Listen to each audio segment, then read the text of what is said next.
Big Al's Rant with Cayden McFarland, powered by Jack Cassee Ford. And welcome to the Rant, everybody. We're at halftime of Indianapolis and Pittsburgh. The Steelers scoring a late touchdown to take a commanding lead. Welcome, Papa. Hey! Daddy.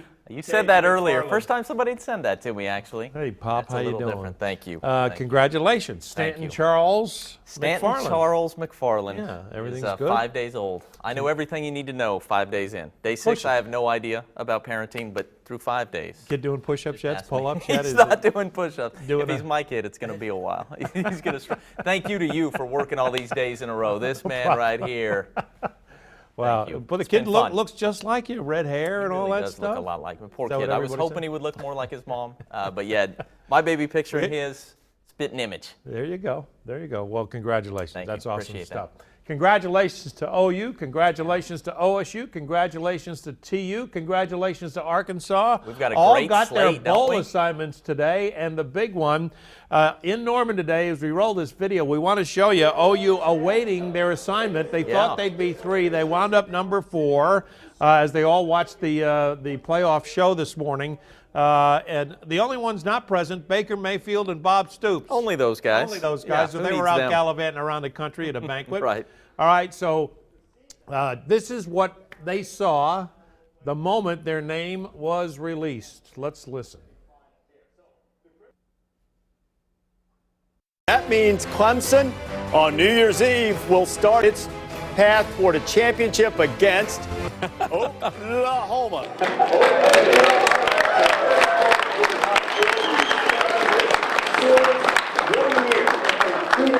After getting annihilated by Clemson in the postseason. And by the way, Clemson without Deshaun Watson in the postseason last year, 40-6.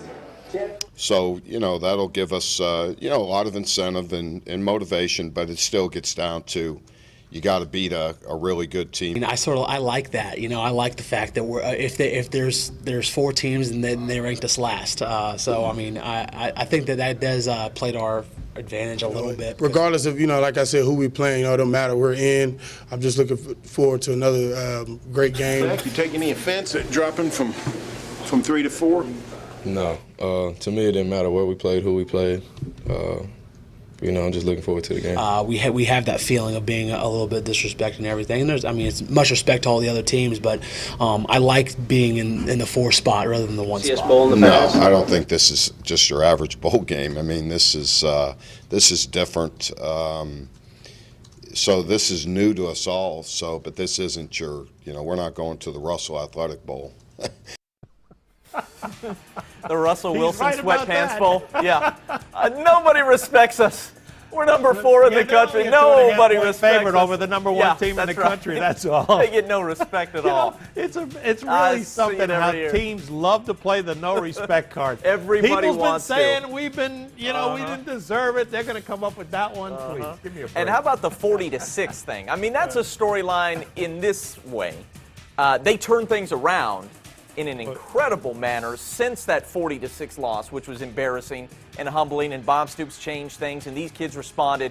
All credit to them. But that Clemson team has nothing to do with this Clemson team. They did not have their quarterback, Deshaun Watson. Right. They lost 8 starters from that defense. OU has a new offensive coordinator, a new offense, a new quarterback. Nothing's the same. There's nothing to be taken from that game. Okay, the storyline, for some reason, they're going to go back and use the Clemson thing as revenge. Yeah. Or, after the Clemson game, they had a players-only meeting, and they discussed how they were going to have a better summer.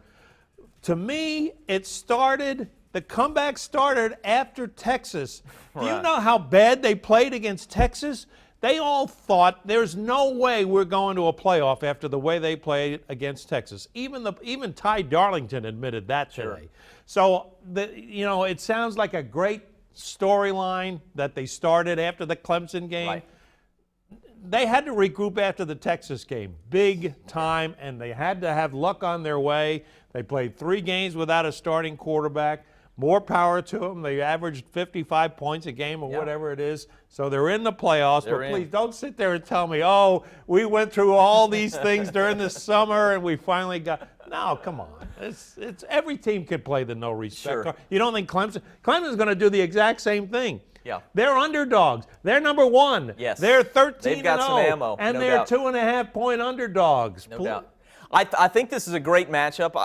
I think OU's got as good a chance of winning this thing as anybody in the field. I don't know about you, but if I was going to set odds, I'd probably say Alabama 35%, OU 30%. Clemson 25%, and 10% I think is left for Michigan State. I think the matchup is good, maybe not great for OU. The running quarterback worries me. Deshaun Watson ran all over North Carolina yesterday. The solid defensive line. OU has run the ball well over the last 7 weeks, but not against teams that are good defending the run. Clemson will be good defending the run. And then maybe most importantly, Clemson's got a cornerback by the name of Mackenzie Alexander. I saw this guy shut down Notre Dame's top receiver in Will Fuller. If he can do that to Sterling Shepard, we've seen the receivers behind Shepard. There's a lot to be desired there. So the matchup's really interesting. I like OU's chances, but you can't say you love them because, Clemson's a really good team. This game is December 31st. What is today? December 6th. It is. There's a lot of finals to be taken from now until then. Stay eligible, Stay kids. tuned. Yes, please. Stay eligible. Go to class. Do your finals. Get your work done. Then go to practice. You want me to tell you why we don't even need to play this game or these next 2 games? The movie Back to the Future, 1 and 2, the story was set in 1955, 1985, and 2015. The Sooners won the national title in 1955 and 1985, so 2015 is already a foregone conclusion, right? Back to the Future would not lie to us. No, they wouldn't. Sooners are they going to lied win to the us about the national title. Cubs. I guess that's true. The Cubs did not. So- Uh-oh. I'm sorry. Oh, no. I'm sorry. Any way I can take back that bet? I need to. No, that's cool. By the way, Good we're going thing to I get a didn't go shot to of our Vegas. poll here to our viewers. Go to KJRH.com, and this is how they voted. And believe it or not, the OU fans really showed some. They voted more Level-headedness? votes. Yes, more votes for Clemson. There There it you is. go. Okay, my more shoulder. votes for Clemson than Oklahoma. Now Oklahoma would have finished second in our poll, or not our poll, but our viewers' poll. Yeah. And Alabama third, and Michigan State just got 2.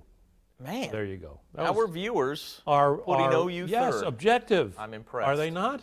With the level-headedness there. All right. I'd probably put them higher than that myself. All right. Now, obviously, we will go over and overanalyze this game because we have 3.5 starts weeks right to now. do it. That's right. But we also want to talk about Oklahoma State. Yesterday afternoon, and I'm watching Baylor in Texas, and I'm realizing, holy cow. Yeah. If Baylor loses this Happening. game, Oklahoma State could be going to the Sugar Bowl. And the last time they went to the Sugar Bowl? I do. 1945? 45. Is that what it was? Henry Iba was winning NCAA basketball right. championships The back glory then. days. Yes, let's go and And- take a and look they at this beat- matchup. All right, we have Oklahoma State going up against Ole Miss. Of course, these teams have played each other before in the Cotton Bowl. Yep. You may recall back then. Ole was Miss, ugly. And Houston Nutt was coaching That's Ole right. Miss at the time. 21-7, I think the score was that day. That was not good. But, I believe there will be more scoring. and the hopes for Rudolph being back are about 50-50. Okay, yeah. This is a good matchup. They could have drawn a more difficult SEC team, in my opinion. Ole Miss plays a lot like a Big 12 team. So while that offense is a challenge, it's not like it's something that the Oklahoma State defense hasn't seen before. They've got a good quarterback. Treadwell's a great wide receiver. But, I really do like OSU's chances because I feel like they're going to be at that magic level where they know that this can absolutely make this an incredible season, an all-time kind of season for OSU. You know who I'd to really win the love Sugar to see Bowl. there instead of Ole Miss? LSU? Wouldn't that be fantastic? Oh, my God. And Lester I would like Miles. OSU's chances a little better against Ole Miss. Would you? LSU. All right. Yeah, I would. All right, we need to take a break. We'll talk about TU's Bowl, going to the Independence Bowl. We'll be back. Jack Kissee Ford's holiday sales event is on now. Right now, you'll find interest rates as low as 0% for 72 months or factory rebates and incentives on a wide variety of new Ford models. Jack Kissee Ford, south of Claremore on Highway 66. Jack Kissee Ford. All righty, we are back. We're nearing the third quarter of Pittsburgh and who are they playing? Indianapolis. Indianapolis. That's Holy cow, it's been a long day. It's been a long day. Okay, TU going to the Independence Bowl. The last time I watched TU play in the Independence Bowl was 1989, I believe, and it was the coldest. I've ever been in my life. Is that right? I'm not kidding, because I've worked in Green Bay. Right. I grew up in New York, and the coldest I've ever been covering a game was in Shreveport, Louisiana, the day that TU lost to Oregon. Because they and also got screwed too. They had that snow game in the Independence Bowl. I can't remember, in the 90s sometime, when Jackie Sherrill's Mississippi State team played Texas A&M. You remember that? And it was just the biggest snow in the history of Shreveport. So, wow. No, this was cold. That's interesting. This was brutally cold. This is how cold it was. We had to keep the cars running and put our camera batteries on the defrosters after about, a possession or two, and re-warm up the batteries and then charge them again and then put them back on the cameras. That's how cold it was. And it's the coldest I've ever been at a game. Now, I've been obviously in Green Bay. You're going to go through some cold games, but this one was just, maybe it was because we weren't in the NFC Championship game you went to a few years ago. Well, we weren't prepared for. We weren't as prepared for it. Yeah. And by the way, TU really got screwed on a bad call. Musgrave was the quarterback for Oregon. I've heard you tell that and story and before, there was a snap, and he fumbled the snap. TU recovered at the goal line, and the refs somehow called it an incomplete forward pass. Unbelievable. Yep, I remember that story now.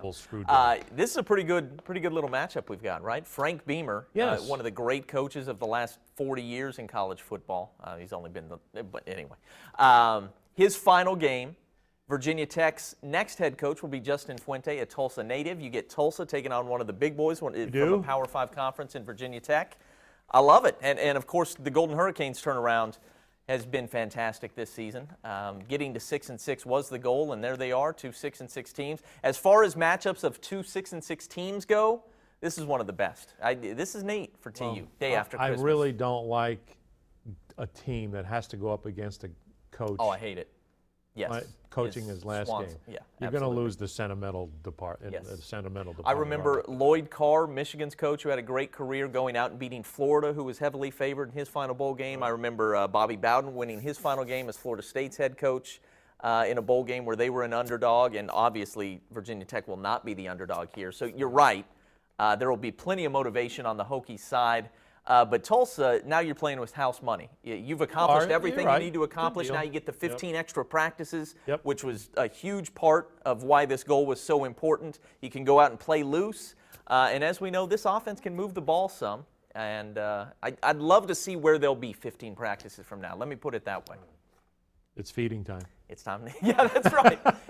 Man, they eat a lot more than I thought early on. I should have read those books. Yeah, my young son needs to eat. All right, are they about ready to go? Yes, they are. The second half. And again, congratulations, Kate. Thank you. That's Appreciate awesome. that. All right, and we'll have more for you tonight in sports, so stick with us and enjoy the rest of the game, everybody.